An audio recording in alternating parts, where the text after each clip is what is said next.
जो तुम करो सोई पल मानै, भावन दुबदा दूर टरो। नानक के प्रभ तुम ही दाते, संत संग ले मोहे उदरो। साहिब कमाल वालिए कुल आलम, चबर छतर तथा वक्त ਦੇ ਮਾਲਕ, ਧੰਨ ਧੰਨ ਸ੍ਰੀ ਗੁਰੂ ਗ੍ਰੰਥ ਸਾਹਿਬ ਜੀ ਮਹਾਰਾਜ। ਤਿੰਨਾਂ ਦੀ ਪਾਵਨ ਪਵਿੱਤਰ ਮੁਬਾਰਕ ਮੁਕੱਦਸ ਗੋਦ ਵਿੱਚ ਸੁਭਾਈਮਾਨ ਗੁਰੂ ਪਿਆਰੇ ਖਾਲਸਾ ਸਾਧ ਸੰਗਤ ਜੀਓ, ਵਡਭਾਗੇ ਹਾਂ। ਸਵਾਸਾਂ ਨੂੰ ਸਫਲ ਕਰ ਰਹੇ ਹਾਂ। ਆਓ ਵਿਚਾਰ ਆਰੰਭ ਕਰਨ ਤੋਂ ਪਹਿਲਾਂ ਗੁਰੂ ਬਖਸ਼ੀ ਫਤਿਹ ਨਾਲ ਸਾਂਝ ਪਾਈਏ ਜੀ। ਕੋਈ ਵੀ ਰਸਨਾ ਵਾਂਝੀ ਨਾ ਰਵੇ, ਪਿਆਰ ਤੇ ਸਤਿਕਾਰ ਨਾਲ ਬੁਲਾਓ ਫਤਿਹ। ਵਾਹਿਗੁਰੂ ਜੀ ਕਾ ਖਾਲਸਾ, ਵਾਹਿਗੁਰੂ ਜੀ ਕੀ ਫਤਿਹ। ਅੱਜ ਦਾ ਪਾਵਨ ਹੁਕਮ ਬਿਲਾਵਲ ਰਾਗ ਦੇ ਵਿੱਚ ਪੰਚਮ ਪਾਤਸ਼ਾਹ ਧੰਨ ਸਾਹਿਬ ਸ੍ਰੀ ਗੁਰੂ ਅਰਜਨ ਸਾਹਿਬ ਮਹਾਰਾਜ ਜੀ ਦੀ ਮੁਖਾਰ ਬਿੰਦ ਤੋਂ ਉਚਾਰਨ ਹੋਇਆ 829 ਅੰਗ ਉੱਪਰ ਸੁਭਾਈਮਾਨ ਹੈ। ਰਹਾਉ ਦੀਆਂ ਪੰਕਤੀਆਂ ਨੇ। ਬਿਨ ਭੈ ਭਗਤੀ ਤਰਨ ਕੈਸੇ, ਕਰੋ ਅਨੁਗ੍ਰਹ ਪਤਤ ਉਦਾਹਰਨ। ਰਾਖ ਸੁਆਮੀ ਆਪ ਭਰੋਸੇ। ਸਤਿਗੁਰੂ ਬਖਸ਼ਿਸ਼ ਕਰਦੇ ਨੇ, ਕਹਿੰਦੇ ਹੇ ਭਾਈ, ਉਹ ਸੱਚੇ ਮਾਲਕ ਪਰਮਾਤਮਾ ਜੀ ਦਾ ਡਰ ਅਦਬ ਮਨ ਦੇ ਵਿੱਚ ਰੱਖਣ ਤੋਂ ਬਿਨਾਂ, ਉਹ ਸੱਚੇ ਮਾਲਕ ਪਰਮਾਤਮਾ ਜੀ ਨੂੰ ਚੇਤਾ ਕਰਨ ਤੋਂ ਬਿਨਾਂ ਇਸ ਸੰਸਾਰ ਦੇ ਵਿੱਚ, ਇਸ ਸੰਸਾਰ ਸਮੁੰਦਰ ਤੋਂ ਤਰਿਆ ਨਹੀਂ ਜਾ ਸਕਦਾ। ਤਰਨ ਕੈਸੇ, ਕੈਸੇ ਦਾ ਅਰਥ ਹੈ ਸਵਾਲ, ਕੁਐਸਚਨ ਮਾਰਕ, ਵੀ ਕਿਵੇਂ ਲੰਘੀਏ ਪਾਰ। ਕਹਿੰਦੇ ਪਾਰ ਉਤਾਰਾ ਨਹੀਂ ਹੋ ਸਕਦਾ। ਤੇ ਹੁਣ ਇਹ ਸਤਿਗੁਰੂ ਦਾਤਾ ਜੀ, ਇਹ ਪਾਰ ਉਤਾਰਾ ਜਿਹੜਾ ਹੋ ਕਿਉਂ ਨਹੀਂ ਸਕਦਾ? ਤੇਰੇ ਭੈ ਭਰਮ ਦੇ ਵਿੱਚ ਰਹਿੰਦੇ ਹਾਂ, ਤੇਰੇ ਭੈ ਭਗਤੀ ਦੇ ਵਿੱਚ ਰਹਿੰਦੇ ਤੋਂ ਬਿਨਾਂ ਕਿਉਂ ਨਹੀਂ ਹੋ ਸਕਦਾ? ਅੱਗੇ ਪਾਤਸ਼ਾਹ ਜੀ ਬਖਸ਼ਿਸ਼ ਕਰਦੇ ਨੇ, ਕਹਿੰਦੇ ਇਹ ਮਨੁੱਖ ਦੀ ਹਾਲਤ ਹੈ, ਦਸ਼ਾ ਏ, ਕਿ ਉਸ ਦਾ ਜਿਹੜਾ ਮਨ ਹੈ ਉਹ ਪਤਿਤ ਹੈ। ਪਤਿਤ ਦਾ ਅਰਥ ਹੈ ਗੁਨਾਹਗਾਰ ਹੈ। ਪਤਿਤ ਦਾ ਅਰਥ ਹੈ ਰਹਿਤ ਮਰਿਆਦਾ ਦੇ ਮੁਤਾਬਕ, ਕਿ ਜੋ ਮਨੁੱਖ 4 ਵਜਰ ਕੁਰੇਤਾਂ ਕਰ ਲੈਂਦਾ ਉਹਨੂੰ ਪਤਿਤ ਗਿਣਿਆ ਜਾਂਦਾ। ਇੱਕ ਲਫ਼ਜ਼ ਹੈ ਪਾਵਨ, ਇੱਕ ਹੈ ਪਤਿਤ। ਪਤਿਤ ਦਾ ਅਰਥ ਹੈ ਗੁਨਾਹਗਾਰ, ਪਾਵਨ ਦਾ ਅਰਥ ਹੈ ਪਵਿੱਤਰ। ਹੁਣ 4 ਵਜਰ ਕੁਰੈਤਾਂ ਦੇ ਵਿੱਚੋਂ ਜਿਹੜਾ ਕੋਈ ਵੀ ਵਜਰ ਕੁਰੈਤ ਕਰ ਲੈਂਦਾ, ਉਹ ਸਿੱਖੀ ਦੇ ਵਿੱਚ ਪਤਿਤ ਗਿਣਿਆ ਜਾਂਦਾ। ਉਹਨੂੰ ਫੇਰ ਦੁਬਾਰਾ 5 ਪਿਆਰਿਆਂ ਦੇ ਕੋਲ ਪੇਸ਼ ਹੋ ਕੇ ਆਪਣਾ ਗੁਨਾਹ ਗੁਰੂ ਅੱਗੇ ਕਬੂਲ ਕਰਕੇ ਫਿਰ ਉਸ ਨੂੰ ਬਾਅਦ ਵਿੱਚ ਤਨਖਾਹੀਆ ਕਰਾਰ ਕਰਕੇ ਫਿਰ ਉਸ ਨੂੰ ਵਾਪਸ ਪੰਥ ਦੇ ਵਿੱਚ ਲਿਆ ਜਾਂਦਾ।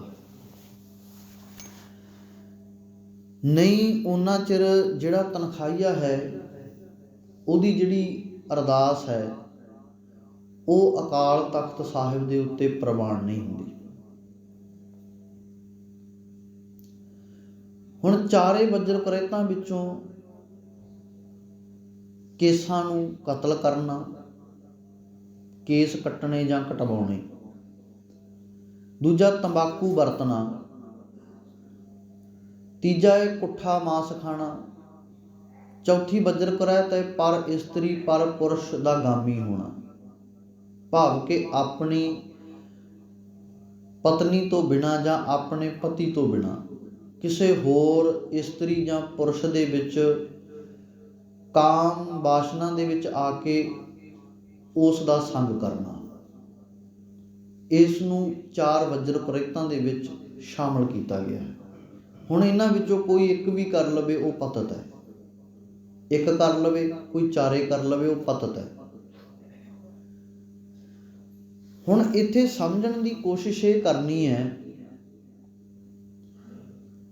ਵੀ ਗੁਰੂ ਪਾਤਸ਼ਾਹ ਜੀ ਨੇ ਵੀ ਇੱਥੇ ਜਿਹੜਾ ਸਾਨੂੰ ਮਰਿਆਦਾ ਦੇ ਵਿੱਚ ਜਾਂ ਰਹਿਤ ਦੇ ਵਿੱਚ ਬਖਸ਼ਿਸ਼ ਕੀਤੇ ਆ ਬਚਨ, ਉਹਦੇ ਵਿੱਚ ਤੰਬਾਕੂ ਨੂੰ ਸ਼ਾਮਲ ਕੀਤਾ ਜਾਣਾ, ਇਹਦਾ ਅਰਥ ਹੈ ਭਾਵ ਕਿ ਤੰਬਾਕੂ ਬਿਲਕੁਲ ਸਸਤੇ ਤੋਂ ਸਸਤਾ ਨਸ਼ਾ ਹੈ।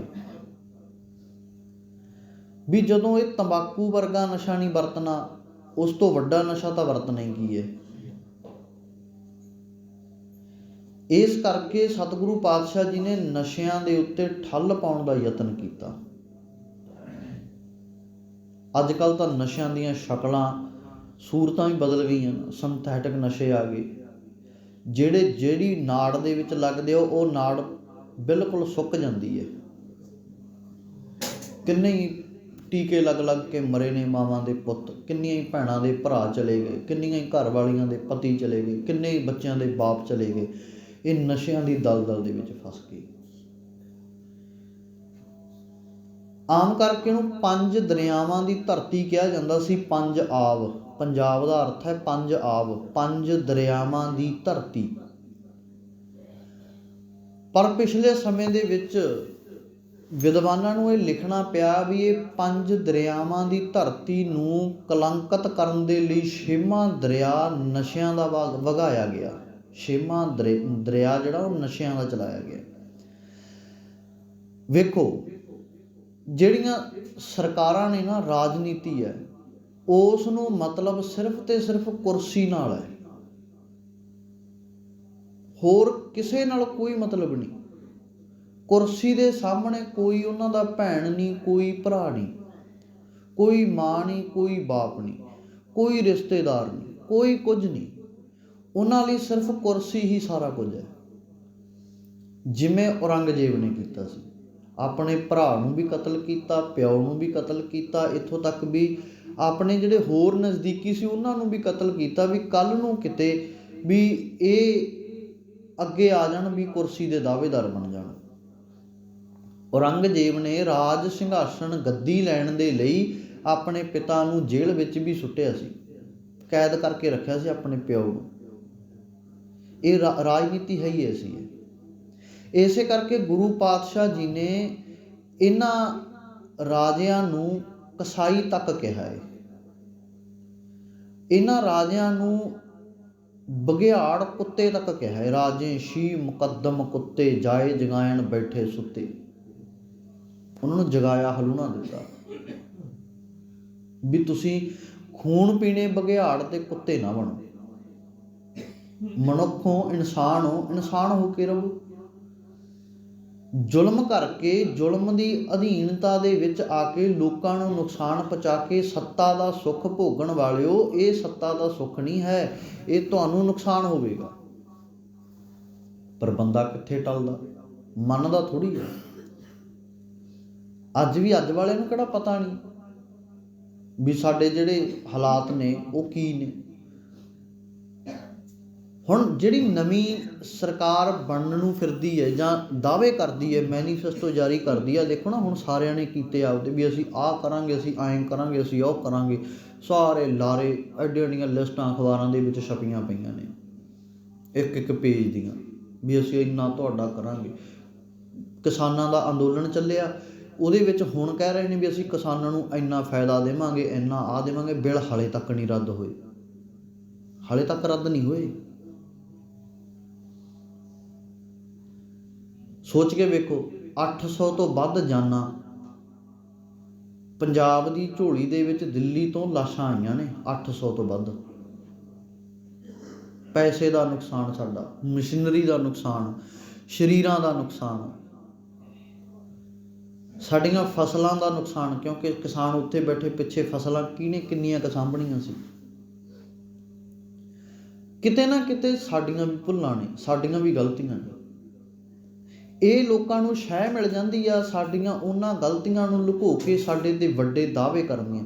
ਹੁਣ ਸੋਚ ਕੇ ਵੇਖੋ ਵੀ ਸਾਡੀਆਂ ਜ਼ਮੀਨਾਂ ਦੀ ਇਹਨਾਂ ਨੂੰ ਕੀ ਜ਼ਰੂਰਤ ਪੈ ਗਈ। ਜ਼ਰੂਰਤ ਪੈ ਗਈ ਇਸ ਕਾਰਨ ਪਈ ਕਿਉਂਕਿ ਆਉਣ ਵਾਲੇ ਸਮੇਂ ਦੇ ਵਿੱਚ, ਆਉਣ ਵਾਲੇ ਸਾਲਾਂ ਦੇ ਵਿੱਚ ਯੂਰਪ ਤੱਕ ਦਾ ਜਿਹੜਾ ਰਸਤਾ ਨਾ ਬਾਇਆ ਰੋਡ ਖੁੱਲ੍ਹ ਰਿਹਾ। ਪਾਕਿਸਤਾਨ ਤੋਂ ਬਾਰਡਰ ਜਿਹੜਾ ਪੰਜਾਬ ਨੂੰ ਪੈਂਦਾ, ਉਹ ਬਾਰਡਰ ਜਿਹੜਾ ਹੈਗਾ ਉਹ ਖੁੱਲ੍ਹ ਰਹੇ ਨੇ, ਰੋਡ ਬਣ ਚੁੱਕੇ ਨੇ, ਮੈਪ ਤਿਆਰ ਹੋ ਚੁੱਕੇ ਨੇ। ਕਨੇਡਾ ਤੱਕ, ਇੱਥੋਂ ਹੀ ਇੰਗਲੈਂਡ ਤੱਕ ਸਿੱਧੇ ਟਰੱਕ ਜਾਇਆ ਕਰਨਗੇ। ਜਿਵੇਂ ਪਹਿਲਾਂ 100 ਸਾਲ ਪਹਿਲਾਂ ਬੱਸਾਂ ਚੱਲਦੀਆਂ ਸੀ ਨਾ, ਇੰਗਲੈਂਡ ਤੋਂ ਚੱਲ ਕੇ ਬੱਸ ਜਿਹੜੀ ਸੀ 1.5 ਮਹੀਨੇ ਦੇ ਵਿੱਚ ਇੱਥੇ 2 ਮਹੀਨਿਆਂ 'ਚ ਪਹੁੰਚਦੀ ਸੀ, ਉਵੇਂ ਹੀ ਟਰੱਕ ਚੱਲਿਆ ਕਰਨਗੇ, ਟਰਾਂਸਪੋਰਟ। ਅਤੇ ਉਹਦਾ ਫਾਇਦਾ ਕਿਹਨੂੰ ਆ? ਪੰਜਾਬ ਨੂੰ। ਉਹਦਾ ਫਾਇਦਾ ਤਾਂ ਪੰਜਾਬ ਨੂੰ ਹੋਵੇਗਾ ਨਾ। ਪੰਜਾਬ ਦੀ ਜਿਹੜੀ ਹੈਗੀ ਆਰਥਿਕਤਾ ਦੀ ਹਾਲਤ ਸੁਧਰੇਗੀ। ਪਰ ਹੁਣ ਜਿਹੜੇ ਵੱਡੇ ਘਰਾਣੇ ਨੇ, ਕਾਰਪੋਰੇਟ ਘਰਾਣੇ, ਉਹ ਇਹ ਚਾਹੁੰਦੇ ਨਹੀਂ ਵੀ ਅਸੀਂ ਇਹਨਾਂ ਪੰਜਾਬੀਆਂ ਨੂੰ ਜਾਂ ਪੰਜਾਬ ਨੂੰ ਆਰਥਿਕ ਤੌਰ ਦੇ ਉੱਤੇ ਮਜ਼ਬੂਤ ਹੋਣ ਦੇ ਦਈਏ। ਉਹ ਕਹਿੰਦੇ ਨੇ ਵੀ ਇਹ ਮਜ਼ਬੂਤ ਨਾ ਹੋਣ, ਅਸੀਂ ਮਜ਼ਬੂਤ ਹੋ ਜਾਈਏ। ਇਸੇ ਕਰਕੇ ਹੀ ਇਹ ਜਿਹੜੇ ਅਡਾਨੀ ਅੰਬਾਨੀ ਵਰਗੇ ਨੇ ਨਾ, ਇਹ ਪੰਜਾਬ ਦੀਆਂ ਜ਼ਮੀਨਾਂ ਉੱਤੇ ਲਿਮਟਾਂ ਦੇ ਬੈਂਕਾਂ ਦੇ ਰਾਹੀਂ ਲੋਨ ਦੇ ਇਹ ਕਬਜ਼ੇ ਕਰਨ ਨੂੰ ਫਿਰਦੇ ਨੇ, ਕਿਉਂਕਿ ਨਾ ਲਿਮਟ ਮੁੜੇ ਨਾ ਲੋਨ ਮੁੜੇ।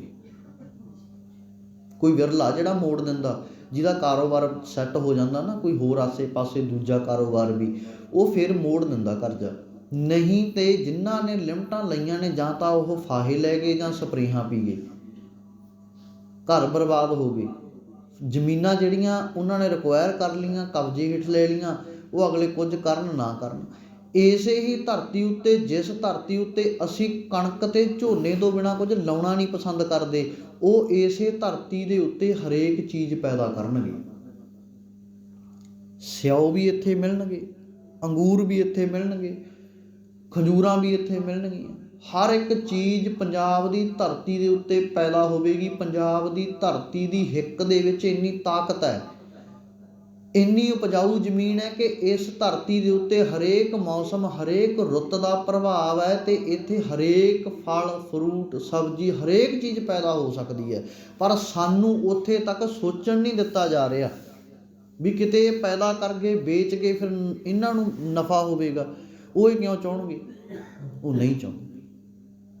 ਆ ਸੋਚ ਕੇ ਵੇਖੋ, ਜਿਹੜਾ ਲੋਕਡਾਊਨ ਲੱਗਿਆ, ਸਾਰਾ ਪਿੱਛੇ 6 ਮਹੀਨੇ ਸਾਲ ਬੰਦ ਰਿਹਾ, ਬਿਲਕੁਲ ਸਾਰਾ ਕੁਝ। ਉਹਦੇ ਵਿੱਚ ਬੰਦ ਹੋਣ ਦੇ ਨਾਂ 'ਤੇ ਵੀ ਜਿੱਥੇ ਕੁਝ ਵੀ ਟਰਾਂਸਪੋਰਟ ਨਹੀਂ ਚੱਲੀ, ਕੁਝ ਨਹੀਂ ਵਿਕਿਆ, ਕੁਝ ਨਹੀਂ ਖਰੀਦਿਆ ਗਿਆ, ਸਿਰਫ ਖਾਣੇ ਪਾਣੀ ਤੋਂ ਬਿਨਾਂ, ਫਿਰ ਵੀ ਅਡਾਨੀਆਂ ਅੰਬਾਨੀਆਂ ਦੀ ਜਿਹੜੀ ਪ੍ਰੋਪਰਟੀ ਆ ਉਹ 10 ਗੁਣਾ ਵਧੀ ਹੈ, ਘਟੀ ਨਹੀਂ। ਅਤੇ ਇੱਥੇ ਜਿਹੜੇ ਸਾਡੇ ਤਾਂ ਉਹ ਵੀ ਲੈ ਗਏ ਖੋਹ ਕੇ, ਨੋਟਬੰਦੀ ਦੇ ਵਿੱਚ ਲੈ ਗਏ, ਅਤੇ ਆਹ ਲੋਕਡਾਊਨ ਦੇ ਵਿੱਚ ਜਿਹੜਾ ਸਾਰਾ ਕੁਝ ਖਾਲੀ ਕਰ ਗਏ ਸਭ ਦਾ।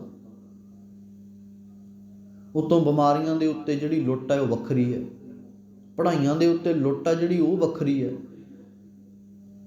ਸਾਨੂੰ ਲਾਭ ਤਾਂ ਹੋਇਆ ਹੀ ਨਹੀਂ ਨਾ, ਸਾਡੇ ਲਈ ਤਾਂ ਹਾਨੀ ਹੈ।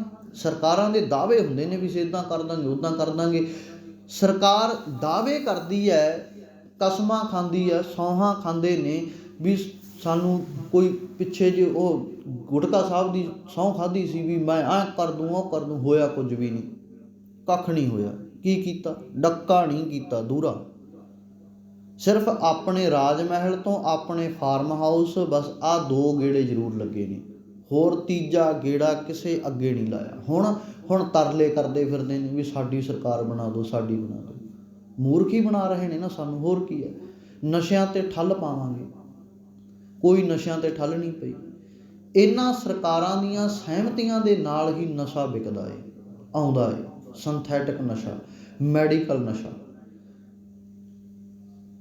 ਜਿਹੜੇ ਟੀਕੇ ਦੇ ਨਾਲ ਹਾਥੀ ਨੂੰ ਬੇਹੋਸ਼ ਕੀਤਾ ਜਾਂਦਾ ਨਾ, ਦਵਾਈ ਦੇਣ ਦੇ ਲਈ ਜਾਂ ਕੋਈ ਉਹਦਾ ਜ਼ਖਮ ਭਰਨ ਦੇ ਲਈ ਜਾਂ ਫੜਨ ਦੇ ਲਈ, ਉਹ ਟੀਕੇ ਨੂੰ ਗੋਲੀਆਂ ਦੇ ਵਿੱਚ ਮਿਲਾ ਕੇ ਦਿੱਤਾ ਗਿਆ, ਉਹ ਲਿਕੁਇਡ ਦਿੱਤਾ ਗਿਆ, ਜਿਨ੍ਹਾਂ ਦੇ ਨਾਲ ਹੁਣ ਸੋਚ ਕੇ ਵੇਖੋ ਵੀ ਉਹ ਬਿਲਕੁਲ ਥੋੜ੍ਹਾ ਜਿਹਾ ਹੁੰਦਾ, 5 ml ਤੋਂ ਵੀ ਘੱਟ ਹੁੰਦਾ ਜਿਹੜਾ ਹਾਥੀ ਨੂੰ ਲਾਇਆ ਜਾਂਦਾ। ਤੇ ਐਡਾ ਵੱਡਾ ਹਾਥੀ ਇਹ ਲੱਗਣ ਸਾਰ ਡਿੱਗ ਪੈਂਦਾ, ਤੇ ਬੰਦੇ ਤੇ ਜਦੋਂ ਲੱਗੇਗਾ ਉਹ ਮਰੇਗਾ ਹੀ, ਬੰਦਾ ਦਿਲ ਪਾਟ ਜਾਂਦਾ ਉਹਦੀ ਨਾਲ ਦੀ ਨਾਲ। ਕੌਣ ਜ਼ਿੰਮੇਵਾਰ ਹੈ? ਕਿਤੇ ਨਾ ਕਿਤੇ ਅਸੀਂ ਆਪ ਵੀ ਜ਼ਿੰਮੇਵਾਰ ਹਾਂ ਨਾ। ਅਸੀਂ ਇਹਨਾਂ ਐਸੀਆਂ ਦਲਾਂ ਦੇ ਵਿੱਚ ਧੱਸ ਜਾਂਦੇ ਹਾਂ, ਚਲੇ ਜਾਂਦੇ ਹਾਂ, ਇਸੇ ਕਰਕੇ ਅਸੀਂ ਮਾਰੇ ਜਾਂਦੇ ਹਾਂ। ਥੋੜ੍ਹਾ ਥੋੜ੍ਹਾ ਸਵਾਦ ਚੱਖਦੇ ਫਿਰ ਆਦਤ ਪੈ ਜਾਂਦੀ ਆ। ਪਹਿਲਾਂ ਕਹਿੰਦੇ ਵੀ ਜੇ ਦੇਖੋ ਨਾ ਵੀ ਕਦੇ ਕੋਈ ਰਿਸ਼ਤੇ ਦੀ ਗੱਲ ਚੱਲਦੀ ਆ ਨਾ, ਜਦੋਂ ਵਿਚਲੇ ਜਿਹੜੇ ਬੰਦੇ ਹੁੰਦੇ ਨੇ ਉਹ ਕਹਿੰਦੇ ਜੀ ਵੀ ਮੁੰਡਾ ਨਸ਼ਾ ਤਾਂ ਨਹੀਂ ਕਰਦਾ। ਨਹੀਂ, ਨਸ਼ਾ ਤਾਂ ਨਹੀਂ ਕਰਦਾ ਜੀ, ਕਦੇ ਕਤਾਈ ਵਿਆਹ ਸ਼ਾਦੀ ਦੇ ਵਿੱਚ ਘੁੱਟ ਲਾ ਲੈਂਦਾ, ਵੀ ਅੱਜ ਘੁੱਟ ਲਾਉਂਦਾ ਕੱਲ੍ਹ ਨੂੰ ਗਲਾਸ ਵੀ ਲਾਊਗਾ, ਫਿਰ ਬੋਤਲ 'ਤੇ ਵੀ ਜਾਊਗਾ, ਫਿਰ ਪੇਟੀ ਵੀ ਘਰੇ ਆਊਗੀ, ਫਿਰ ਠੇਕੇ ਤੋਂ ਵੀ ਚੱਕ ਕੇ ਲਿਆਉਣਾ ਪੂ ਡਿੱਗਿਆ ਪਿਆ। ਇਹ ਨਹੀਂ ਨਾ, ਫਿਰ ਕਹਿੰਦੇ ਨਹੀਂ ਜੀ ਥੋੜ੍ਹੀ ਜਿਹੀ ਪੀਂਦਾ ਹੈ ਤਾਂ ਇੰਨੀ ਥੋੜ੍ਹੀ ਪੀਂਦਾ, ਥੋੜ੍ਹੀ ਤੋਂ ਵੱਧ ਜਾਂਦਾ ਮੁੜ ਕੇ। ਕਿਉਂ ਕਿਸੇ ਦਾ ਘਰ ਬਰਬਾਦ ਕਰਨਾ? ਇਸੇ ਕਰਕੇ ਪਾਤਸ਼ਾਹ ਜੀ ਵਾਰ-ਵਾਰ ਸਮਝਾਉਂਦੇ ਨੇ, ਭਾਈ ਪਹਿਲਾਂ ਧਿਆਨ ਰੱਖੋ, ਸੋਚੋ ਤੇ ਵਿਚਾਰੋ, ਪਰਖ ਕਰੋ। ਇਹ ਨਾ ਕਰੋ ਵੀ ਉੱਦਾਂ ਹੀ ਬਸ ਅਸੀਂ ਜਿਹੜਾ ਫੈਸਲਾ ਲੈ ਲਿਆ ਵੀ ਅਸੀਂ ਤਾਂ ਲੈ ਲਿਆ ਜੀ, ਨਹੀਂ, ਉਹਨੂੰ ਸੋਚ ਕੇ ਵਿਚਾਰ ਕੇ ਚੰਗੇ ਭਵਿੱਖ ਦੀ ਕਾਮਨਾ ਕਰਕੇ ਉਹਦੀ ਪੜਤਾਲ ਕਰੋ, ਲੱਭੋ। ਹੁਣ ਸਤਿਗੁਰੂ ਕਹਿੰਦੇ ਪਰਮਾਤਮਾ ਦੇ ਅਦਬ ਭੈ ਦੇ ਵਿੱਚ ਰਹਿ ਕੇ ਹੀ ਸੱਚੀ ਭਗਤੀ ਹੋ ਸਕਦੀ ਹੈ। ਸੱਚੀ ਭਗਤੀ ਦੇ ਨਾਲ ਹੀ ਤੂੰ ਪਤਿਤ ਤੋਂ ਪਾਵਨ ਹੋ ਸਕਦਾ ਹੈ। ਤਰਨ ਕੈਸੇ, ਪਰ ਸੱਚੀ ਭੈ ਭਗਤੀ ਤੋਂ ਬਿਨਾਂ ਤਰਿਆ ਨਹੀਂ ਜਾ ਸਕਦਾ। ਤਰਨ ਦੇ ਲਈ ਤੈਨੂੰ ਉਸ ਦਇਆ ਦੇ, ਕਿਰਪਾਲੂ ਦਿਆਲੂ ਦੇ ਘਰ ਦੇ ਵਿੱਚ ਅਰਦਾਸ ਕਰਨੀ ਪਵੇਗੀ, ਸੱਚੇ ਅਕਾਲ ਪੁਰਖ ਅੱਗੇ, ਜਿਹੜਾ ਪਤਿਤ ਉਦਾਹਰਨ ਹੈ, ਪਤਿਤਾਂ ਨੂੰ ਤਾਰਨ ਵਾਲਾ ਹੈ, ਜਿਹੜਾ ਪਤਿਤਾਂ ਦੇ ਦੁੱਖ ਦੂਰ ਕਰਨ ਵਾਲਾ, ਰੋਗ ਦੂਰ ਕਰਨ ਵਾਲਾ ਹੈ, ਜਿਹੜਾ ਪਤਿਤਾਂ ਨੂੰ ਪਾਵਨ ਬਣਾ ਦਿੰਦਾ ਹੈ, ਪਵਿੱਤਰ ਕਰ ਦਿੰਦਾ ਹੈ। ਇਹ ਉਹਨਾਂ ਦੀ ਗੱਲ ਹੈ। ਹੁਣ ਗੁਰੂ ਨਾਨਕ ਪਾਤਸ਼ਾਹ ਜੀ ਦੇ ਸਾਹਮਣੇ ਵੀ ਤਾਂ ਬਾਬਰ ਦਾਰੂ ਹੀ ਪੀ ਰਿਹਾ ਸੀ ਨਾ। ਕਹਿੰਦੇ ਕਿਉਂ ਪੀ ਰਿਹਾ? ਕਹਿੰਦਾ ਜੀ ਪਰੇਸ਼ਾਨੀਆਂ ਬਹੁਤ ਰਹਿੰਦੀਆਂ, ਦਿਮਾਗ ਦੇ ਉੱਤੇ ਟੈਨਸ਼ਨਾਂ ਰਹਿੰਦੀਆਂ, ਵੀ ਉਹ ਵੀ ਇਲਾਕਾ ਜਿੱਤਣਾ, ਉਹ ਰਾਜੇ ਦੇ ਉੱਤੇ ਕਬਜ਼ਾ ਕਰਨਾ, ਆਹ ਕਰਨਾ, ਉਹ ਕਰਨਾ। ਉਹ ਕਹਿੰਦੇ ਫਿਰ ਕੀ ਇੱਕ ਗਲਾਸ ਪੀ ਲੈਣਾ? ਕਹਿੰਦੇ 2-3 ਘੰਟੇ ਨਸ਼ਾ ਰਹਿੰਦਾ। ਕਹਿੰਦੇ ਫਿਰ ਕਹਿੰਦੇ ਹੋਰ ਪੀ ਲੈਣਾ। ਉਹ ਕਹਿੰਦੇ ਵੀ ਬਾਬਰ ਨੇ ਕਿਹਾ ਵੀ ਬਾਬਰ ਇਹ ਜ਼ਿੰਦਗੀ ਤੈਨੂੰ ਐਸ਼ ਕਰਨ ਦੇ ਲਈ ਮਿਲੀ ਆ, ਵੀ ਇਸ ਕਰਕੇ ਐਸ਼ ਕਰ। ਗੁਰੂ ਪਾਤਸ਼ਾਹ ਜੀ ਕਹਿੰਦੇ ਨਹੀਂ, ਤੈਨੂੰ ਜ਼ਿੰਦਗੀ ਜਿਹੜੀ ਹੈ ਬੜੀ ਕੀਮਤੀ ਹੈ, ਸੋਹਣੀ ਹੈ, ਬਸ ਤੂੰ ਹੋਸ਼ ਕਰ, ਐਸ਼ ਨਾ ਕਰ। ਹੋਸ਼ ਕਰ, ਸੋਚ ਵਿਚਾਰ ਸਮਝ ਵੀ ਅਸੀਂ ਚੱਲਣਾ ਕਿਵੇਂ। ਹੁਣ ਬਾਬਰ ਇੰਨੀਆਂ ਗੱਲਾਂ ਸੁਣ ਕੇ ਵੀ ਪਤਾ ਕੀ ਕਹਿੰਦਾ ਜੀ ਲਓ ਤੁਸੀਂ ਵੀ ਇੱਕ ਪੈਗ ਲਾ ਲਓ, ਸੋਚ ਕੇ ਵੇਖੋ ਵੀ ਲਓ ਜੀ ਤੁਸੀਂ ਵੀ, ਕਹਿੰਦਾ ਲਾ ਕੇ ਵੇਖੋ ਤੁਹਾਨੂੰ ਫਿਰ ਪਤਾ ਲੱਗੂ। ਕਹਿੰਦੇ ਵੀ ਨਹੀਂ, ਕਹਿੰਦੇ ਸਾਡਾ ਤਾਂ ਲੱਗਿਆ ਹੋਇਆ ਪੈਗ। ਕਹਿੰਦੇ ਤੁਸੀਂ ਕਾਹਦਾ ਪੈਗ ਲਾ ਲਿਆ? ਕਹਿੰਦੇ ਨਾਮ ਦਾ। ਉਹ ਸੱਚੇ ਅਕਾਲ ਪੁਰਖ ਪਰਮਾਤਮਾ ਦੇ ਨਾਮ ਦੇ ਵਿੱਚ ਅਸੀਂ ਰੰਗੇ ਹੋਏ ਹਾਂ। ਸਾਨੂੰ ਉਸ ਨਾਮ ਦਾ ਨਸ਼ਾ ਹੈ, ਸਾਨੂੰ ਉਸ ਅਕਾਲ ਪੁਰਖ ਦਾ ਨਸ਼ਾ ਹੈ, ਜਿਹੜਾ ਇੱਕ ਵਾਰੀ ਚੜ੍ਹ ਗਿਆ ਮੁੜ ਕੇ ਉਤਰਦਾ ਨਹੀਂ। ਇੱਕ ਵਾਰੀ ਪੀਤੇ ਤੋਂ ਜਿਹੜਾ ਜਾਂਦਾ ਹੀ ਕਦੇ ਨਹੀਂ, ਹਮੇਸ਼ਾ ਲਈ ਸਦੀਵ ਸੱਚ ਹੈ ਉਹ ਨਸ਼ਾ ਪਰਮਾਤਮਾ ਦਾ। ਪਾਤਸ਼ਾਹ ਜੀ ਨੇ ਬਾਣੀ ਦੇ ਵਿੱਚ ਵੀ ਉਦਾਹਰਨਾਂ ਦਿੱਤੀਆਂ ਵੀ ਜਿਵੇਂ ਲੋਕ ਜਿਹੜੇ ਨੇ ਨਾ ਵੀ ਸ਼ਰਾਬ ਕੱਢਦੇ ਨੇ, ਗੁੜ ਦੀ ਵਰਤੋਂ ਕਰਦੇ ਨੇ, ਅੱਕ ਦੀ, ਹੋਰ ਸੱਕਾਂ ਦੀ, ਇੱਦਾਂ ਸਾਰਾ ਕੁਛ। ਉਹ ਸਾਰੇ ਗੁਰੂ ਪਾਤਸ਼ਾਹ ਜੀ ਨੇ ਸ਼ਬਦ ਵਿੱਚ ਵਰਤ ਕੇ ਉਹਨੂੰ ਸਹੀ ਦਿਸ਼ਾ ਦੇ ਦਿੱਤੀ। ਗੁੜ ਕਰ ਗਿਆਨ ਧਿਆਨ ਕਰ ਧਾਵੋ ਕਰਨੀ ਕਛ ਪਾਈਏ। ਕਹਿੰਦੇ ਇਹ ਆਪਣੇ ਜੀਵਨ ਵਿੱਚ ਮੰਨ, ਗੁੜ ਨੂੰ ਗਿਆਨ ਬਣਾ ਲੈ, ਗਿਆਨ ਨੂੰ ਗੁੜ ਬਣਾ ਲੈ। ਧਿਆਨ ਕਰ ਧਾਵੋ, ਧਿਆਨ ਨੂੰ ਉਸ ਦੇ ਵਿੱਚ ਜੋੜ ਲੈ, ਬਿਲਕੁਲ ਧਿਆਨ ਲਗਾਤਾਰ ਜਿਹੜੀ ਭੱਠੀ ਹੈ ਨਾ ਉਹ ਚੱਲੀ ਜਾਵੇ।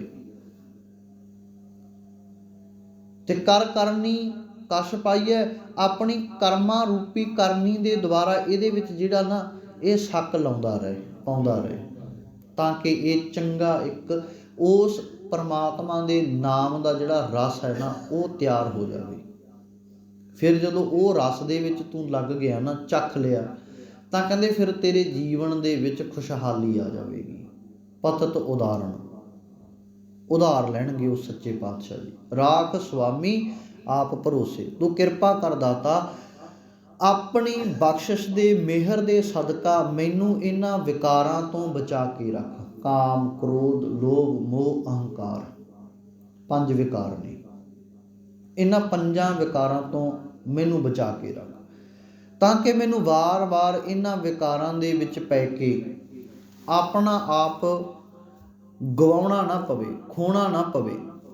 ਕਿਉਂਕਿ ਅੰਦਰਲੇ ਜਿਹੜੇ ਵਿਕਾਰ ਨੇ ਨਾ, ਇਹ ਮਨੁੱਖ ਨੂੰ ਕੁੱਤਾ ਬਣਾ ਦਿੰਦੇ ਨੇ, ਉਹਦਾ ਜੀਵਨ ਬਰਬਾਦ ਕਰ ਦਿੰਦੇ। ਸਿਮਰਨ ਨਹੀਂ ਆਵਤ, ਫਿਰਤ ਮਦ ਮਾਵਤ, ਵਿਖਿਆ ਰਾਤਾ ਸੁਆਣ ਜੈਸੇ। ਵਿਖਿਆ ਰਾਤਾ, ਜਿਵੇਂ ਜ਼ਹਿਰ ਦੇ ਵਿੱਚ, ਲਾਲਚ ਦੇ ਵਿੱਚ ਲੱਗਿਆ ਹੋਇਆ ਕੁੱਤਾ ਫਿਰਦਾ ਰਹਿੰਦਾ ਨਾ, ਭਟਕਦਾ। ਸਤਿਗੁਰੂ ਕਹਿੰਦੇ ਬਿਨਾਂ ਸਿਮਰਨ ਤੋਂ ਮੇਰੀ ਇਹ ਹਾਲਤ ਹੋ ਚੁੱਕੀ ਆ। ਸਿਮਰਨ ਤੋਂ ਬਿਨਾਂ ਮੈਨੂੰ ਕੁਝ ਆਉਂਦਾ ਹੀ ਨਹੀਂ, ਸਿਮਰਨ ਮੇਰੇ ਜੀਵਨ ਵਿੱਚ ਨਹੀਂ ਆਇਆ। ਸਿਮਰਨ ਨਹੀਂ ਆਵਤ, ਫਿਰਤ ਮਦ ਮਾਵਤ, ਮਾਇਆ ਦੇ ਨਸ਼ਿਆਂ ਦੇ ਵਿੱਚ ਲੱਗ ਕੇ ਮੈਂ ਭਟਕਦਾ ਫਿਰ ਰਿਹਾ, ਜਿਵੇਂ ਇੱਕ ਲੋਭੀ ਕੁੱਤਾ ਜਿਹੜਾ ਥਾਂ ਥਾਂ ਦੇ ਉੱਤੇ ਭੱਖ ਅਭੱਖ ਸਭ ਖਾਏ ਦੀ ਗੱਲ ਹੈ। ਕਹਿੰਦੇ ਹਾਲਤ ਮੇਰੀ ਵੀ ਇਹੀ ਹੈ। ਪਾਤਸ਼ਾਹ ਜੀ ਬਖਸ਼ਿਸ਼ ਕਰਦੇ ਨੇ, ਕਹਿੰਦੇ ਬਾਹਰ ਗਿਆਨ ਧਿਆਨ ਇਸ਼ਨਾਨ, ਅੰਤਰ ਵਿਆਪੈ ਲੋਭ ਸੁਆਣ। ਕਹਿੰਦੇ ਬਾਹਰ ਦਾ ਤਾਂ ਗਿਆਨ ਧਿਆਨ ਇਸ਼ਨਾਨ ਹੈ, ਬਾਹਰੋਂ ਤਾਂ ਬਹੁਤ ਚੰਗਾ ਲੱਗਦਾ ਵੀ ਪਹਿਰਾਵਾ ਵੀ ਸਿੱਖੀ ਵਾਲਾ ਹੈ, ਕਕਾਰ ਵੀ ਪਹਿਨੇ ਹੋਏ ਨੇ, ਗੁਰਦੁਆਰੇ ਵੀ ਆਉਂਦਾ ਹੈ, ਪਾਠ ਵੀ ਪੜ੍ਹਦਾ ਹੈ, ਇਸ਼ਨਾਨ ਵੀ ਕਰਦਾ, ਸਾਫ ਸੁਥਰਾ ਵੀ ਰਹਿੰਦਾ, ਸਾਰਾ ਕੁਝ ਬਹੁਤ ਸੋਹਣਾ ਦੇਖਣ ਨੂੰ ਤਾਂ ਦਿਖਾਵੇ ਲਈ ਤਾਂ ਹੈ। ਪਰ ਅੰਤਰ ਵਿਆਪੈ ਲੋਭ ਸੁਆਣ, ਕਹਿੰਦੇ ਮਨੁੱਖ ਦੇ ਅੰਦਰ ਜਿਹੜਾ ਲਾਲਚੀ ਕੁੱਤਾ ਭੌਂਕ ਰਿਹਾ ਹੈ। ਇਸੇ ਕਰਕੇ ਗੁਰੂ ਪਾਤਸ਼ਾਹ ਜੀ ਨੇ ਕਿਹਾ ਵੀ ਕਰਤੂਤ ਪਸ਼ੂ ਕੀ ਮਾਨਸ ਜਾਤ। ਹੈ ਤਾਂ ਮਨੁੱਖ ਪਰ ਕਰਤੂਤਾਂ ਪਸ਼ੂਆਂ ਵਾਲੀਆਂ ਨੇ। ਇਸੇ ਕਰਕੇ ਜਦੋਂ ਬੱਚੇ ਹਰਕਤਾਂ ਕਰਨੋਂ ਹਟਦੇ ਨੇ ਨਾ, ਟੱਪਦੇ ਨੇ, ਫਿਰ ਘਰ ਦੇ ਵਿੱਚ ਉਹਨਾਂ ਨੂੰ ਇੱਕ ਆਮ, ਕਿਉਂ ਬਾਂਦਰ ਵਾਂਗੂ ਟੱਪਦਾ ਫਿਰਦਾ, ਟੇਕੇ ਨਹੀਂ ਬੈਠਿਆ ਜਾਂਦਾ। ਹੁਣ ਬੱਚਾ ਬਾਂਦਰ ਥੋੜ੍ਹੀ ਹੈ, ਜਾਂ ਕੋਈ ਬਾਂਦਰ ਟੱਪਦਾ ਫਿਰਦਾ ਹੋਵੇ, ਛਲਾਂਗਾ ਮਾਰਦਾ ਫਿਰਦਾ ਹੋਵੇ, ਸੱਚੀ ਦਾ ਬਾਂਦਰ, ਉਹਨੂੰ ਕਦੇ ਕਿਸੇ ਨੇ ਕਿਹਾ ਵੀ ਤੂੰ ਕਿਉਂ ਬਾਂਦਰ ਬਣਿਆ? ਉਹ ਹੈ ਹੀ ਬਾਂਦਰ ਹੈ, ਉਹਨੂੰ ਕੋਈ ਕਹਿੰਦਾ ਹੀ ਨਹੀਂ। ਬੰਦੇ ਨੂੰ ਕਿਹਾ ਜਾਂਦਾ। ਕੋਈ ਨਸ਼ਾ ਕਰਕੇ ਗਲੀ ਦੇ ਵਿੱਚ ਲਿਟਿਆ ਪਿਆ, ਉਹਨੂੰ ਕਹਿੰਦਾ ਦੇਖ ਕਿਵੇਂ ਗਧੇ ਵਾਂਗੂ ਲਿਟਿਆ, ਖੇਹ ਦੇ ਵਿੱਚ ਖੇਡ ਆਉਂਦਾ ਫਿਰਦਾ। ਹੁਣ ਬੰਦਾ ਹੀ ਹੈ, ਪਰ ਉਹਦੀਆਂ ਕਰਤੂਤਾਂ ਜਿਹੜੀਆਂ ਨੇ ਉਹ ਪਸ਼ੂਆਂ ਵਾਲੀਆਂ ਨੇ, ਉਹ ਜਾਨਵਰਾਂ ਵਾਲੀਆਂ ਨੇ। ਅੰਦਰ ਜਾਨਵਰ ਬੈਠਾ, ਬਾਹਰੋਂ ਸਰੀਰ ਮਨੁੱਖ ਹੈ, ਅੰਦਰ ਜਾਨਵਰ ਹੈ। ਹੁਣ ਸਤਿਗੁਰੂ ਕਹਿੰਦੇ ਜਿਹੜਾ ਲਾਲਚੀ ਹੈ ਉਹ ਕੁੱਤਾ ਹੈ, ਲਾਲਚੀ ਹੈ ਉਹ ਕੁੱਤਾ ਹੈ। ਲੱਭ ਕੁੱਤਾ, ਕੂੜ ਚੂੜਾ, ਠੱਗ ਖਾਧਾ ਮੁਰਦਾ, ਲਾਲਚੀ ਕੁੱਤਾ ਪਿਆ। ਲਾਲਚ ਅੰਦਰ ਆ ਗਿਆ, ਕਹਿੰਦੇ ਤੂੰ ਜਾਨਵਰ ਹੈ। ਤੇ ਹੁਣ ਇਸ ਲਾਲਚ ਨੂੰ ਤੈਨੂੰ ਛੱਡਣਾ ਪੈਣਾ। ਅੰਤਰ ਅਗਨ ਬਾਹਰ ਤਨ ਸੁਆਹ, ਅੰਦਰ ਅੱਗ ਹੈ, ਬਾਹਰ ਤਨ ਤੇ ਸੁਆਹ ਮਲੀ ਫਿਰਦਾ।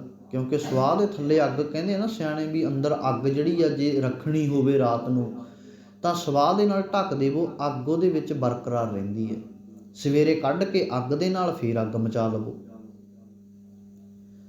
ਹੁਣ ਬਾਹਰੀ ਤਨ ਤੇ ਸਵਾਹ ਲਾ ਕੇ ਆਪਣੇ ਆਪ ਨੂੰ ਸਮਝਦਾ ਵੀ ਮੈਂ ਇਸ ਸਵਾਹ ਦੇ ਸਮਾਨ ਆ। ਜਿਹੜੀ ਸਵਾਹ ਲਾਉਣੀ ਆ ਨਾ ਆਪਦੇ ਆਪ ਨੂੰ, ਸਰੀਰ ਨੂੰ, ਜਿਵੇਂ ਜੋਗੀ ਲਾਉਂਦੇ ਹੁੰਦੇ ਸੀ, ਉਹਨਾਂ ਦਾ ਅਰਥ ਇਹ ਸੀ ਵੀ ਸਾਡਾ ਇਸ ਸੰਸਾਰ ਨਾਲ ਕੋਈ ਲੈਣਾ ਦੇਣਾ ਨਹੀਂ, ਸਾਡਾ ਸੰਬੰਧ ਪਰਮਾਤਮਾ ਨਾਲ ਵੀ। ਇਹ ਤਨ ਨੇ ਭਾਈ ਇਸ ਸਵਾਹ ਦੇ ਵਾਂਗੂ ਸਵਾਹ ਹੋ ਜਾਣਾ, ਇਸ ਕਰਕੇ ਅਸੀਂ ਪਹਿਲਾਂ ਹੀ ਸਵਾਹ ਮੱਥੇ ਤੇ ਮੜ ਲਈ, ਪਹਿਲਾਂ ਹੀ ਸਵਾਹ ਆਪਦੇ ਪਿੰਡੇ ਤੇ ਮੜ ਲਈ। ਹੁਣ ਸਤਿਗੁਰੂ ਕਹਿੰਦੇ ਸਿਰਫ ਦਿਖਾਵਾ ਏ, ਅੰਦਰ ਤਾਂ ਅੱਗ ਮੱਚੀ ਪਈ ਹੈ, ਅੰਦਰ ਤਾਂ ਅੱਗ ਹੈ ਵੀ ਮੈਥੋਂ ਵੱਧ ਕੌਣ ਕੋਈ ਹੋ ਸਕਦਾ, ਮੇਰੇ ਵਰਗਾ ਕੌਣ ਹੋ ਸਕਦਾ, ਮੇਰੇ ਜਿੰਨੀ ਭਗਤੀ ਕੌਣ ਕਰ ਸਕਦਾ, ਮੇਰੇ ਜਿੰਨਾ ਪਾਠ ਪੂਜਾ ਕੌਣ ਕਰ ਸਕਦਾ, ਮੇਰੇ ਜਿੰਨਾ ਧਰਮੀ ਕੌਣ ਹੋ ਸਕਦਾ, ਮੇਰੇ ਜਿੰਨਾ ਤੀਰਥਾਂ ਦੀ ਯਾਤਰਾ ਕੌਣ ਕਰ ਸਕਦਾ। ਕਿਉਂਕਿ ਅੰਦਰ ਹੰਕਾਰ ਹੈ, ਅੰਦਰ ਅੱਗ ਹੰਕਾਰ ਦੀ ਮੱਚ ਰਹੀ ਹੈ, ਬਾਹਰੀ ਸਵਾਹ ਲਾਈ ਹੋਈ ਹੈ ਤਨ ਦੇ ਉੱਤੇ, ਪਹਿਰਾਵਾ ਹੈ, ਦਿਖਾਵਾ ਹੈ ਸਿਰਫ। ਗਲ ਪਾਥਰ ਕੈਸੇ ਤਰੇ ਅਥਾ, ਗਲ ਦੇ ਵਿੱਚ ਪੱਥਰ ਵੀ ਲਮਕਾਇਆ ਵੀ ਮੈਂ ਧਰਮੀ ਹਾਂ, ਰੁਦਰਾਕਸ਼ ਪਾਏ ਹੁੰਦੇ ਆ ਨਾ, ਜਾਂ ਕੋਈ ਹੋਰ ਪੱਥਰ, ਸਾਲਗ੍ਰਾਮ ਪਾਇਆ ਹੁੰਦਾ, ਸਾਲਗ੍ਰਾਮ ਵੀ ਪੂਜ ਮਨਾਵੋ, ਸੁਕਰਤ ਤੁਲਸੀ ਮਾਲਾ। ਤੇ ਹੁਣ ਪਰ ਹੈ ਕੀ, ਕਹਿੰਦੇ ਕੈਸੇ ਤਰੇ ਅਥਾ, ਇਹ ਅਥਾਹ ਡੂੰਘਾਈ ਵਾਲਾ ਸੰਸਾਰ ਸਮੁੰਦਰ ਜਦੋਂ ਗਲ ਦੇ ਵਿੱਚ ਹੀ ਤੂੰ ਪੱਥਰ ਪਾਈ ਬੈਠਾ, ਤਰੇਂਗਾ ਕਿਵੇਂ, ਡੁੱਬ ਜਾਵੇਂਗਾ। ਕਿਉਂਕਿ ਪੱਥਰ ਕਦੇ ਤਰਦੇ ਨਹੀਂ ਹੁੰਦੇ, ਡੁੱਬ ਜਾਂਦੇ। ਹਾਂ, ਤੇਰਾ ਮਨ ਰੂਪੀ ਜਿਹੜਾ ਪੱਥਰ ਹੈ ਨਾ, ਇਸ ਨੂੰ ਸਤਿਗੁਰੂ ਦੇ ਹਵਾਲੇ ਕਰ ਦੇ। ਸਤਿਗੁਰੂ ਇਸ ਪੱਥਰ ਨੂੰ ਫੁੱਲ ਬਣਾ ਦੇਣਗੇ, ਕੋਮਲ ਬਣਾ ਦੇਣਗੇ, ਹੌਲਾ ਕਰ ਦੇਣਗੇ।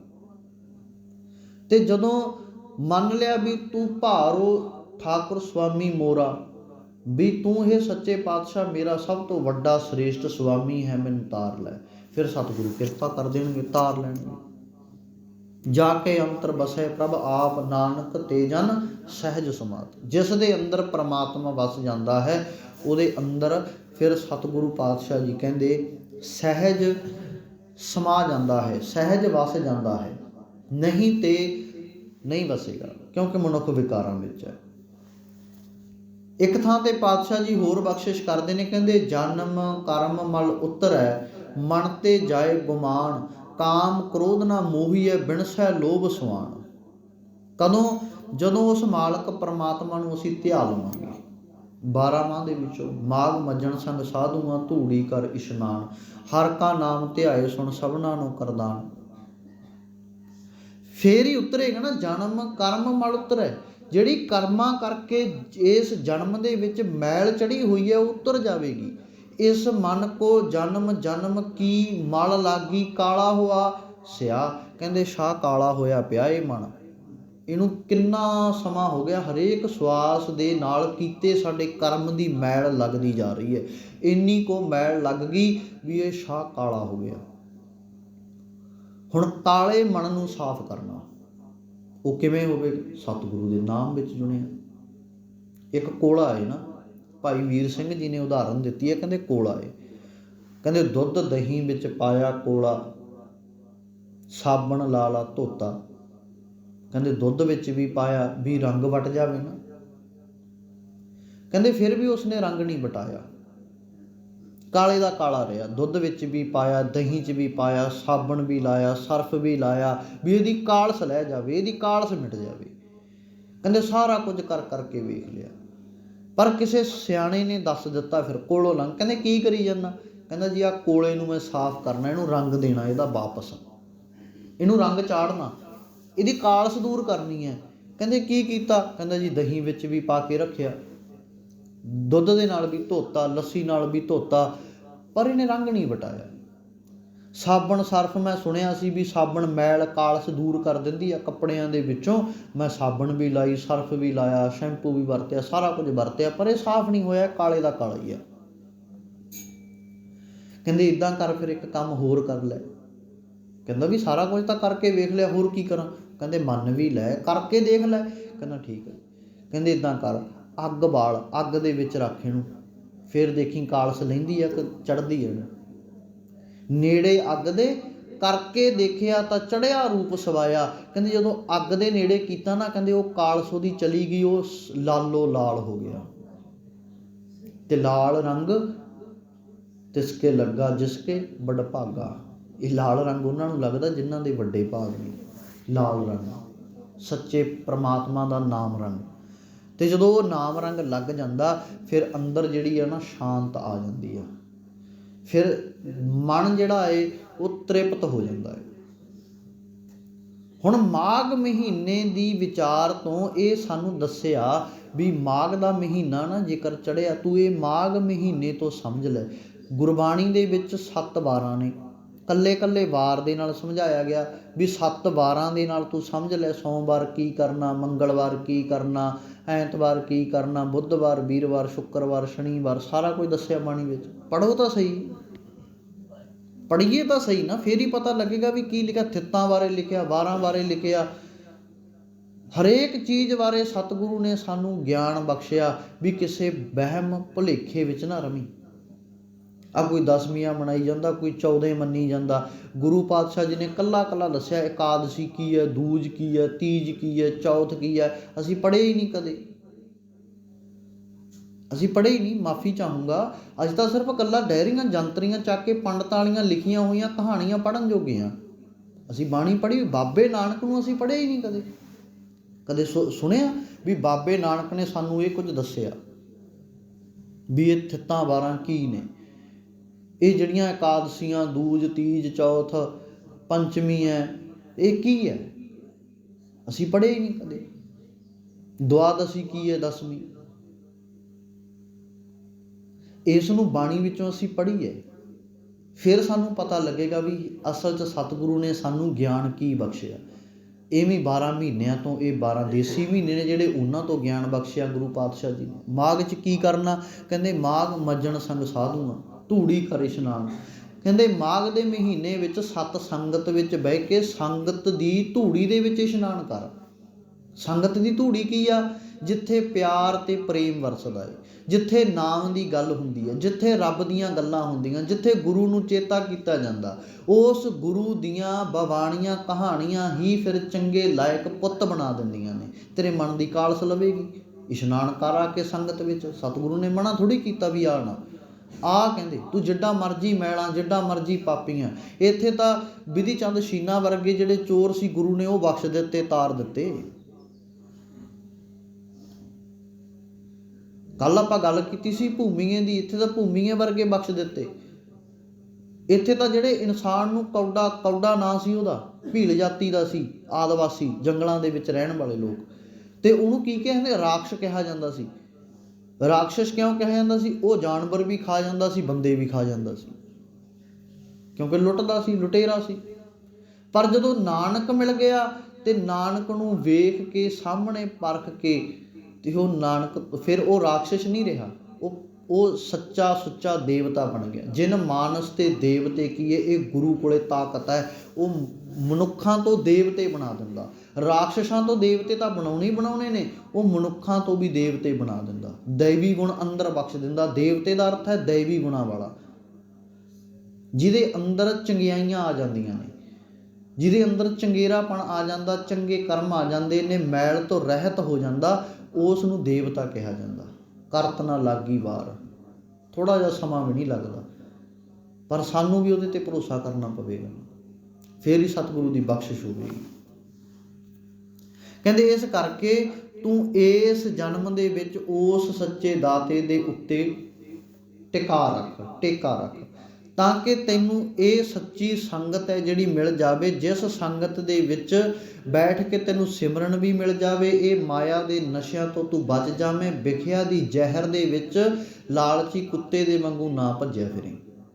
ਇਨਸਾਨ ਬਣ ਕੇ ਰਵੇਂ, ਨਾ ਕਿ ਜਾਨਵਰ। ਇਹਦੇ ਲਈ ਕੀ ਕਰ?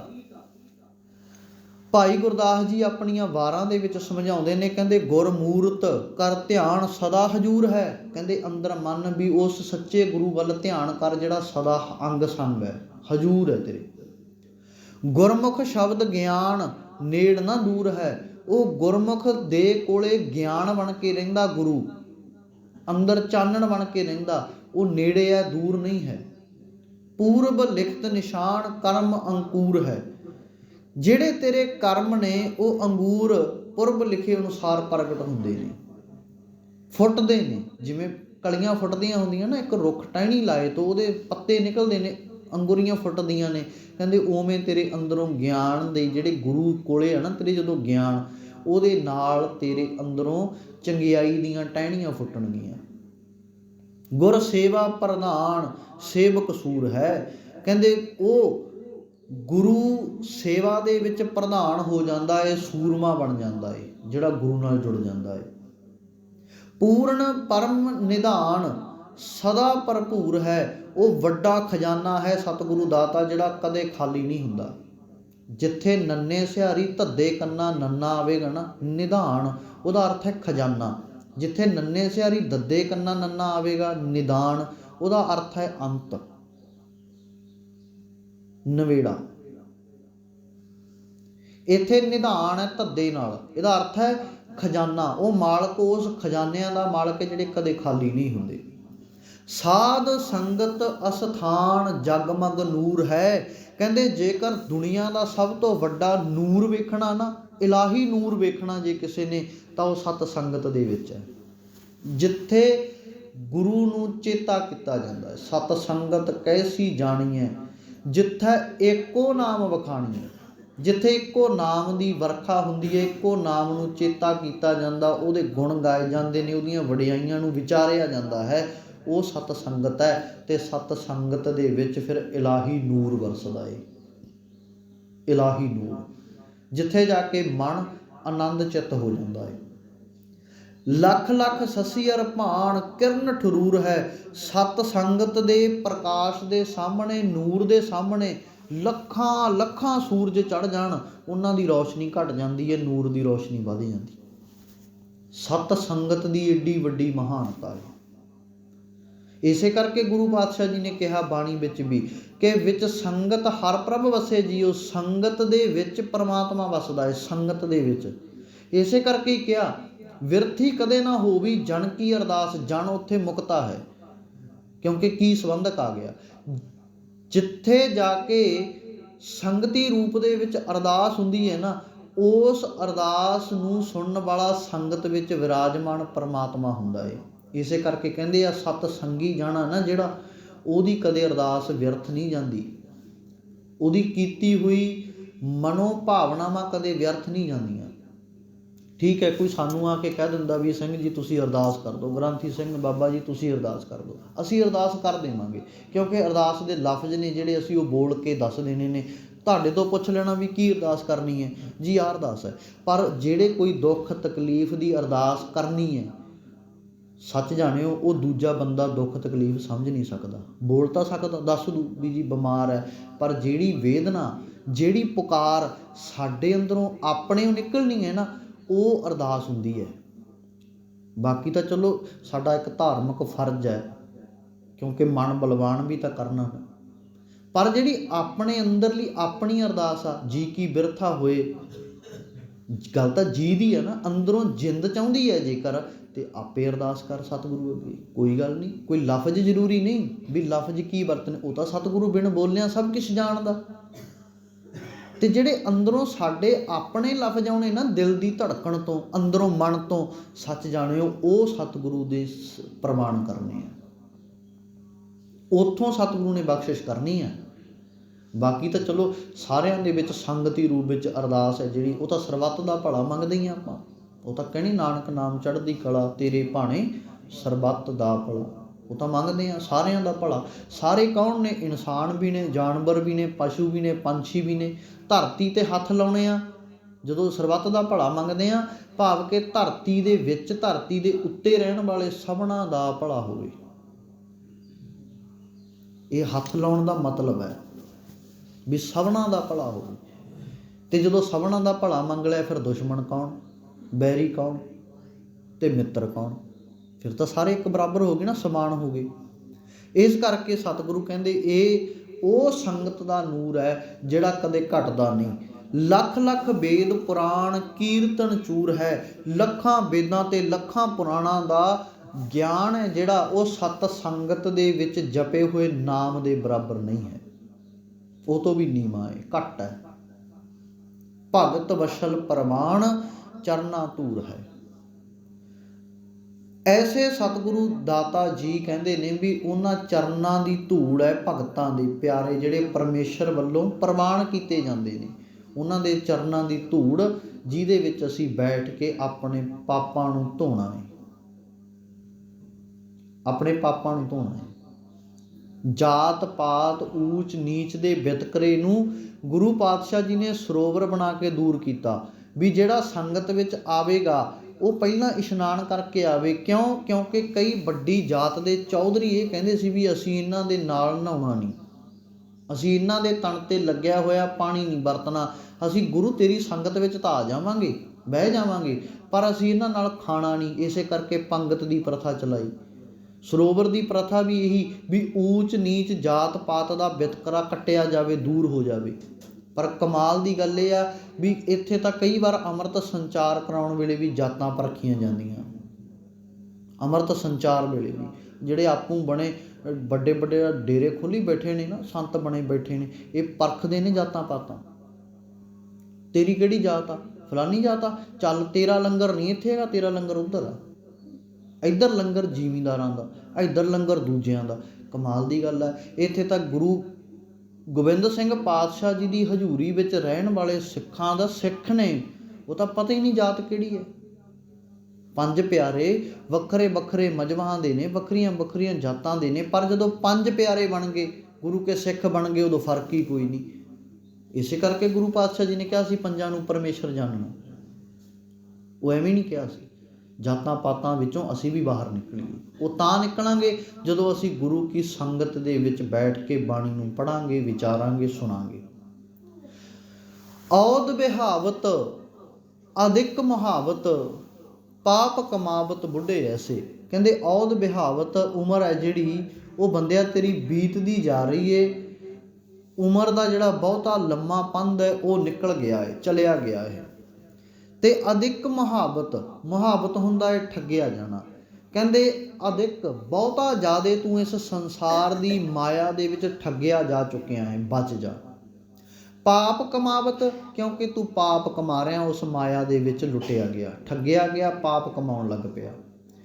ਬੁੱਢੇ ਐਸੇ, ਤੇਰਾ ਜਨਮ ਹੈ ਜਿਹੜਾ ਉਹ ਇਉਂ ਹੀ ਡੁੱਬਦਾ ਜਾ ਰਿਹਾ ਹੈ। ਸੰਸਾਰ ਸਮੁੰਦਰ ਦੇ ਵਿੱਚ ਤੇਰਾ ਜਨਮ ਡੁੱਬਦਾ ਜਾ ਰਿਹਾ ਹੈ। ਇਸ ਨੂੰ ਬਚਾ ਲੈ, ਤਾਰ ਲੈ, ਤੇਰੇ ਕੋਲੇ ਸਮਾਂ ਹੈ। ਸ਼ਰਨ ਦੁਖ ਭੰਜਨ ਪੁਰਖ ਨਿਰੰਜਨ ਸਾਧੂ ਸੰਗਤ ਰਵਣ ਜੈਸੇ। ਕਹਿੰਦੇ ਉਸ ਸ਼ਰਨ ਵਿੱਚ ਆ ਜਾ ਜਿਹੜਾ ਦੁੱਖਾਂ ਨੂੰ ਤੋੜਨ ਵਾਲਾ ਹੈ, ਭੰਨਣ ਵਾਲਾ ਹੈ। ਪੁਰਖ ਨਿਰੰਜਨ, ਜਿਹੜਾ ਨਿਰੰਜਨ ਪੁਰਖ ਹੈ, ਮਾਇਆ ਦੀ ਕਾਲਖ ਤੋਂ ਰਹਿਤ ਹੈ, ਜਿਹਦੇ ਉੱਤੇ ਮਾਇਆ ਦਾ ਪ੍ਰਭਾਵ ਨਹੀਂ, ਉਹਨੂੰ ਕਹਿੰਦੇ ਨੇ ਨਿਰੰਜਨ, ਅਕਾਲ ਪੁਰਖ ਪਰਮਾਤਮਾ। ਸਾਧੂ ਸੰਗਤ ਰਵਣ ਜੈਸੇ, ਤੇ ਇਸ ਸੰਗਤ ਦੇ ਵਿੱਚ ਆ ਕੇ ਸਿਮਰਨ ਕਰ, ਜਿਵੇਂ ਕਿਵੇਂ ਹੋ ਸਕੇ ਉਵੇਂ ਕਰ, ਤੇਰਾ ਫੇਰ ਹੀ ਉਧਾਰ ਹੋਵੇਗਾ। ਜੇਕਰ ਤੂੰ ਸਾਧ ਸੰਗਤ ਵਿੱਚ ਸਿਮਰਨ ਨਹੀਂ ਕਰਦਾ ਤਾਂ ਤੇਰਾ ਉਧਾਰ ਨਹੀਂ ਹੋਣਾ। ਇਸ ਕਰਕੇ ਸਤਿਗੁਰੂ ਕਹਿੰਦੇ ਵੀ ਉਸ ਸਾਧੂ ਸੰਗਤ ਦੇ ਵਿੱਚ ਜੁੜਿਆ ਰਹੇ। ਸਾਧੂਆਂ ਦੀ ਸੰਗਤ, ਸਾਧੂ ਕੌਣ ਹੈ? ਸੰਗਤੀ, ਜਿਹੜੇ ਸਤ ਸੰਗੀ ਜਨ ਬੈਠੇ ਨੇ ਸਾਧੂ ਨੇ। ਇਹਨਾਂ ਨੂੰ ਸੰਤ ਵੀ ਕਿਹਾ, ਇਹਨਾਂ ਨੂੰ ਬ੍ਰਹਮ ਗਿਆਨੀ ਵੀ ਕਿਹਾ, ਜਿਹੜੇ ਸੰਗਤ ਕਰਦੇ ਨੇ। ਕੋਈ ਵੱਖਰਾ ਨਹੀਂ ਵੀ ਕੋਈ ਵੱਖਰਾ ਵੀ ਠੀਕ ਹੈ, ਕੋਈ ਵੱਖਰਾ ਬਣ ਗਿਆ, ਬਹਿ ਗਿਆ, ਆਸ਼ੀਰਵਾਦ ਦੇਣ ਲੱਗ ਗਿਆ, ਬ੍ਰਹਮ ਗਿਆਨੀ ਬਣ ਗਿਆ, ਨਹੀਂ। ਗੁਰੂ ਪਾਤਸ਼ਾਹ ਜੀ ਕਹਿੰਦੇ ਸੰਗਤ ਹੀ ਬ੍ਰਹਮ ਗਿਆਨੀ ਹੈ, ਜਿਹੜੀ ਪਰਮਾਤਮਾ ਦੇ ਨਾਲ ਗੱਲਾਂ ਕਰਦੀ ਹੈ, ਜਿਹੜੀ ਨਾਨਕ ਦੇ ਨਾਲ ਇੱਕਮਿਕ ਹੋ ਕੇ ਗੱਲਾਂ ਕਰਦੀ ਹੈ, ਨਾਨਕ ਨੂੰ ਪੁੱਛਦੀ ਹੈ, ਉਹ ਬ੍ਰਹਮ ਗਿਆਨੀ ਹੋ ਗਿਆ ਨਾ। ਜਿਹੜਾ ਬ੍ਰਹਮ ਗਿਆਨ ਦੇ ਬਾਰੇ ਗਿਆਨ ਲੈਣਾ ਚਾਹੁੰਦਾ, ਬ੍ਰਹਮ ਗਿਆਨੀ ਹੋ ਗਿਆ ਨਾ। ਸਾਧੂ ਹੋ ਗਿਆ ਉਹ ਜਿਹੜਾ ਜੁੜਨਾ ਚਾਹੁੰਦਾ। ਸੰਤ ਹੈ ਉਹ ਜਿਹਦੇ ਅੰਦਰ ਚੰਗੇ ਗੁਣ ਆ ਗਏ, ਉਹ ਸੰਤ ਹੈ। ਤੇ ਅੱਗੇ ਪਾਤਸ਼ਾਹ ਜੀ ਕਹਿੰਦੇ ਕੇਸਵ ਕਲੇਸ਼ ਨਾਸ ਅਗ ਖੰਡਨ ਨਾਨਕ ਜੀਵਤ ਦਰਸ ਦਿਸੇ। ਕਹਿੰਦੇ ਹੇ ਨਾਨਕ, ਉਹ ਅਕਾਲ ਪੁਰਖ ਪਰਮਾਤਮਾ ਜੀ ਸੋਹਣੇ ਕੇਸਾਂ ਵਾਲਾ ਹੈ। ਹੇ ਕੇਸਵ, ਤੂੰ ਕਲੇਸ਼ਾਂ ਦਾ ਨਾਸ਼ ਕਰਨ ਵਾਲਾ ਹੈ, ਪਾਪਾਂ ਨੂੰ ਦੂਰ ਕਰਨ ਵਾਲਾ ਹੈ। ਨਾਨਕ ਤੇਰਾ ਦਾਸ ਹੈ, ਇਸ ਕਰਕੇ ਤੇਰੀ ਸ਼ਰਨ ਵਿੱਚ ਹੈ। ਤੇਰੇ ਦਰਸ਼ਨਾਂ ਦੇ ਨਾਲ